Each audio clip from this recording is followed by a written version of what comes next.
En el libro de Deuteronomio,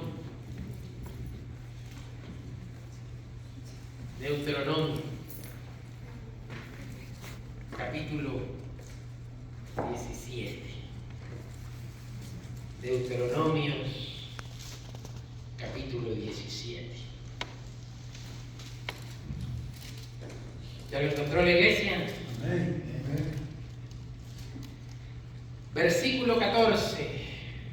¿Cuál es el subtítulo que aparece allí en vuestras Biblias? Deuteronomio, capítulo 17, versículo 14. ¿Cuál es el subtítulo? Previsiones para un estado monárquico. Bendiciones para un estado monárquico. ¿Qué dice la tuya, Alfredo? ¿Mande? ¿Qué dice? También dice el rey. El rey. Excelente. ¿Alguien tiene otro subtítulo ahí? La selección de un rey se debió. La selección de un rey. Hermanos, por mucho tiempo Dios les dijo al pueblo: señores, les conviene que yo sea su rey. ¿Y saben por qué era beneficioso que Dios sea el rey? Porque tener un rey tiene un costo. ¿Dónde vive el rey? En una mansión, en un El rey vive en un palacio. Así que el Señor le dice: miren, les conviene que yo sea su rey. No, es que queremos rey igual que las otras naciones. Queremos ver a un hombre que nos lidere. Queremos un rey. Y el Señor le decía: señores, déjenme a mí ser el rey. Pero que queremos un rey. Entonces, ¿cuál es el costo de tener un rey? Lo que le iba a mantener, los iba a mandar, los iba a todo. El rey tenía que vivir en un palacio. El rey tenía que tener sirvientes. ¿Quién paga el palacio? ¿Quién paga los gastos del palacio? ¿Quién paga los sirvientes del rey? Nosotros, El pueblo. El pueblo. al presidente. Ahora, no hay reinado. La gloria de un rey se ve en la fuerza de su ejército. En ese tiempo, si alguien quería tener un rey, el rey no podía decir: bueno, yo aquí soy rey y no hay ejército que defienda el reino. Se necesita un ejército que defienda el reino. ¿Y quién tiene que pagar a los soldados? El pueblo. El pueblo, la ciudadanía, la gente tiene que pagar. Así que Dios le decía: es mejor que me dejen a mí ser el rey. Pero, ¿qué quería el pueblo? No, a toda costa quería No, rey. queremos tener un rey igual que los otros. Bueno, van a tener un rey, van a tener que pagar por ese rey. Pero el Señor dice: bueno, yo no quisiera que tengan rey porque les va a salir caro que tengan un rey. Y no quisiera que tengan un rey porque a veces hay buenos reyes y a veces, ¿qué es lo que hay? Malo rey. Malos reyes.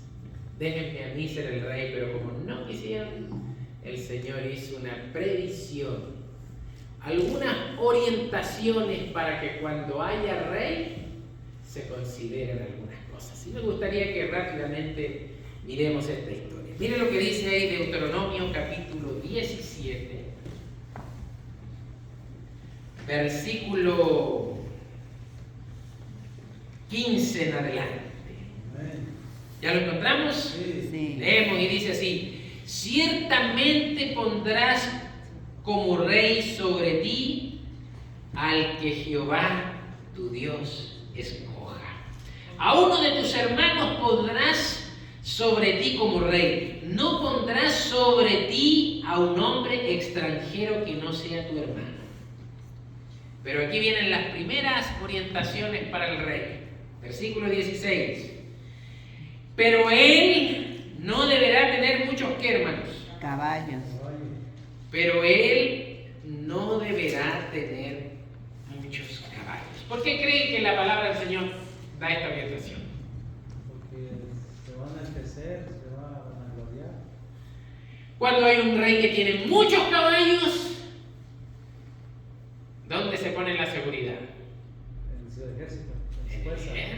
Se pone la seguridad en el ejército, la confianza en el ejército, la confianza en su fuerza. Quiero invitarlos a abrir sus Biblias sin que pierdan ahí de vista ahí quiero que me ayuden a ver Salmos 27. Salmos 27. Mire lo que dice la palabra de Dios en el Salmo capítulo 20, versículo 7. ¿Qué dice, hermano Fidel?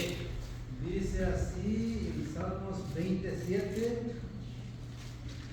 estos confían en carros y aquellos en caballos, mas nosotros del nombre de Jehová, nuestro Dios, tendremos memoria. Ajá. Hay gente que confía en los carros, hay gente que confía en los caballos, mas nosotros como pueblo de Dios, ¿de qué nos tenemos que acordar? De Dios. Nuestra confianza viene de Dios y no de los caballos ni los carros que tenemos. Así que el Señor le dice, cuando haya rey, yo quisiera ser su rey, pero como ustedes no quieren que yo sea su rey, cuando haya rey, yo anhelo de todo corazón que estas orientaciones se sigan. No quiero que tengan muchos caballos, porque si ustedes tienen muchos caballos, ¿dónde van a poner su seguridad? En el ejército. Y ustedes deben aprender a poner su confianza en mí. Sigamos leyendo. Dice la palabra, pero él no deberá tener muchos caballos, ni hará volver al pueblo a Egipto con el fin de adquirir caballos. Pues Jehová os ha dicho, ¿qué cosa os ha dicho Jehová, hermanos? Lea conmigo ahí el versículo 16 y al final. No volváis nunca por este camino. Queridos hermanos, estas palabras del Señor son válidas para nosotros hoy. ¿De dónde Dios te sacó? De Egipto. De Egipto. Y el Señor nos dice, no volváis nunca más por ese camino. Hay gente que ha salido de un Egipto espiritual. Hay gente que ha salido de las borracheras. ¿Y qué le dice el Señor al que salió de Egipto de las borracheras? Que no vuelvan. No volváis por ese camino. No pongáis vuestra confianza en Él. El Señor es tan bueno, es tan maravilloso que a muchas personas lo ha sacado del Egipto de las adicciones. Dios los ha sacado del Egipto de las adicciones y el Señor nos sigue dando el mismo consejo. ¿Cuál es el consejo que nos da? No volváis por ese camino. Hay gente que ha salido del Egipto del adulterio, de la infidelidad, de la inmoralidad. El Señor ha permitido que su matrimonio de personas que han entrado en esa experiencia de la infidelidad, el matrimonio sea restaurado, pero cuando Dios ha restaurado ese matrimonio para honra y gloria de su nombre, el Señor nos dice, ¿qué cosa nos dice? No os volváis por ese camino. Queridos hermanos, Dios nos ayude a nunca volver al lugar de donde Dios nos sacó.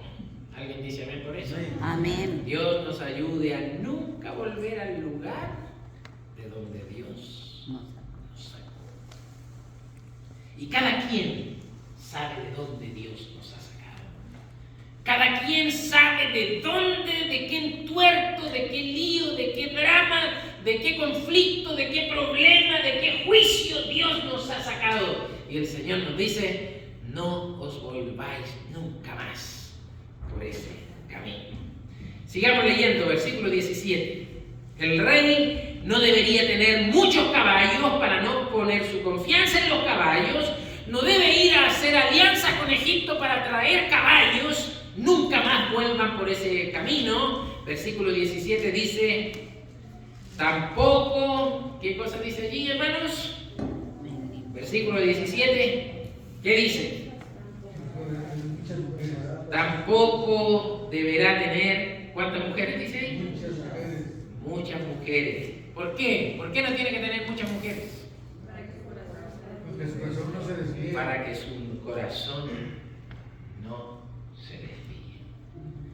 Queridos hermanos, el diablo tiene una manera de distraer a un hombre o a una mujer de su llamado y de su propósito. Escuche bien esto. El diablo tiene una manera de distraer a un hombre o a una mujer de su llamado y de su propósito divino. Y es el camino del placer. cuando Dios quiere hacerle desviar a un hombre o a una mujer de los propósitos divinos, el Señor pone delante de esa persona el camino del placer, el placer de lo prohibido. Cada vez que el diablo quiere arruinarle y desgraciarle la vida a alguien, le pone en bandeja los deleites del placer de lo prohibido. Quiero decirles con todo cariño y con todo el amor a Dios le gusta que los hijos de Dios disfruten. ¿Alguien dice amén por eso? Amén. A Dios le gusta que los hijos de Dios disfruten.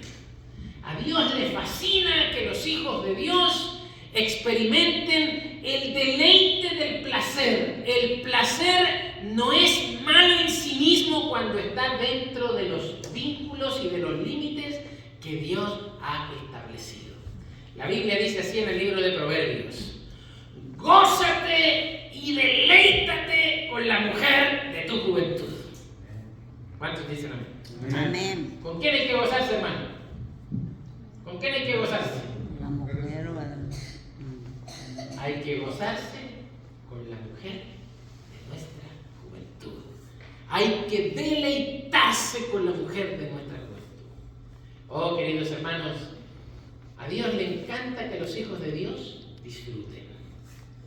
Pero Dios ha dejado un cerco protector, límites. Y el diablo, cuando quiere desgraciarle la vida a alguien, le pone en bandeja los placeres de lo prohibido. ¿Cómo el diablo desgració la vida de Sansón? ¿Se acuerdan de Sansón? sí. ¿Qué le puso a Sansón el diablo ahí por delante? A Dalila y a la otra primero también. Le tuvo tres desastres emocionales. Tres desastres emocionales. Y el último lo llevó casi a la muerte. Oh, queridos hermanos, cuando el diablo quiere destruir a alguien, pone delante de sí la bandeja de los placeres. Quiero ser claro en esto, no hay nada malo en los placeres. Dios ha dejado muchos placeres legítimos, pero anhelo de todo corazón que en esos placeres prohibidos nadie desvíe su camino. ¿Usted me está entendiendo? Nadie desvíe su camino. Y finalmente, dice la Escritura aquí, tampoco deberá tener muchas mujeres para que no desvíe su corazón. De paso, me acordé de Salomón. ¿Cuántas mujeres tuvo Salomón? 700 y 300 concubinas. 700 esposas y 300 concubinas. 700 más 300, ¿cuánto es? Se volvió loco. Sí, el hombre se volvió loco. ¿Con qué cosa se volvió loco? Con las mujeres. Se volvió loco con el deleite del placer. Si con una no podemos. Los testimonios para después, hermano, los testimonios para después. Ya terminaron los testimonios. Dice el hermano, si con una es desafiante, imagínate con a mí. Ay, oh, queridos hermanos, Salomón era el hombre más sabio del mundo y no pudo lidiar con el poder y con el placer. ¿Usted me está entendiendo?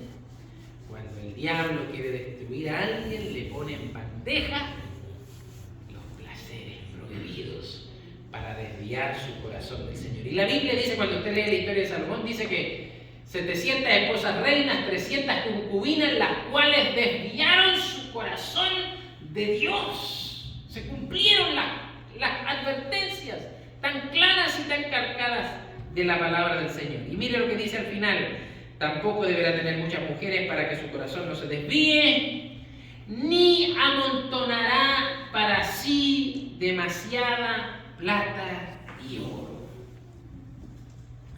Queridos hermanos, nuestro mayor tesoro, ¿cuál debe ser?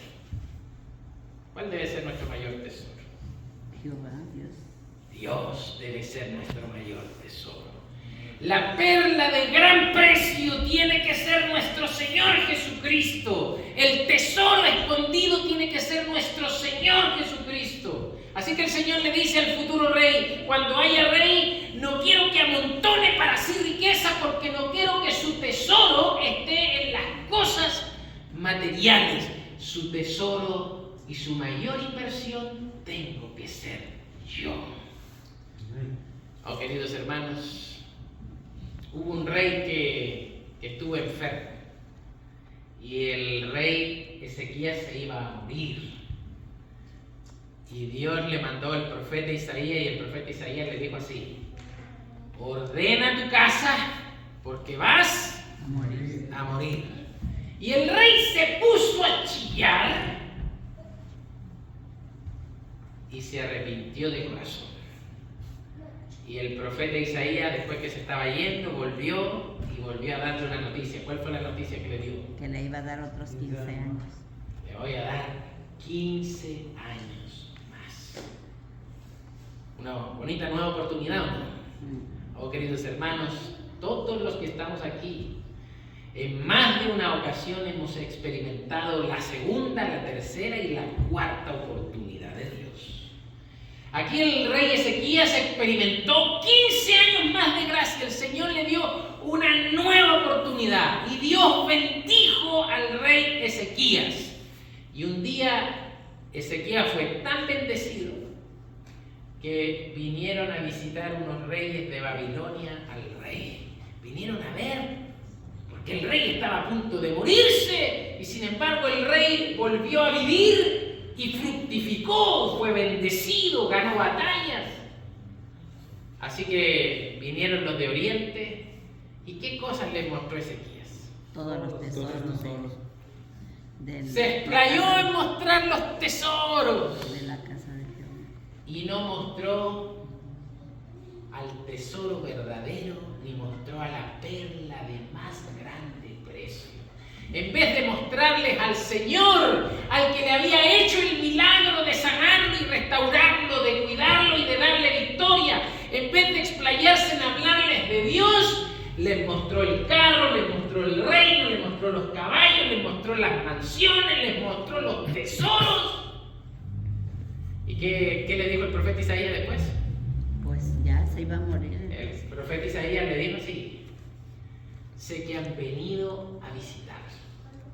Y esta fue la pregunta: ¿qué les mostraste?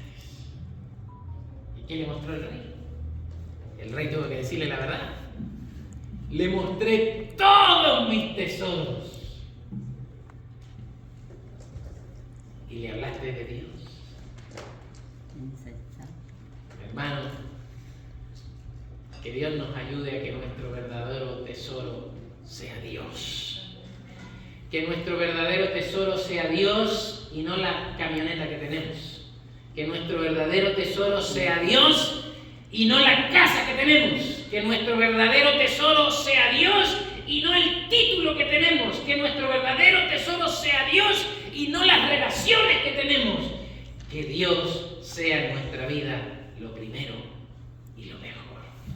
Amén. Así que cuando haya rey,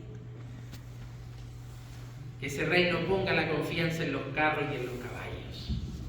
Que ese rey no se llene de mujeres, porque esas mujeres van a hacer que desvíe su corazón de mí. Que ese rey no ponga su fe, su confianza, su dependencia en los tesoros que tiene, porque yo quiero ser su mayor tesoro.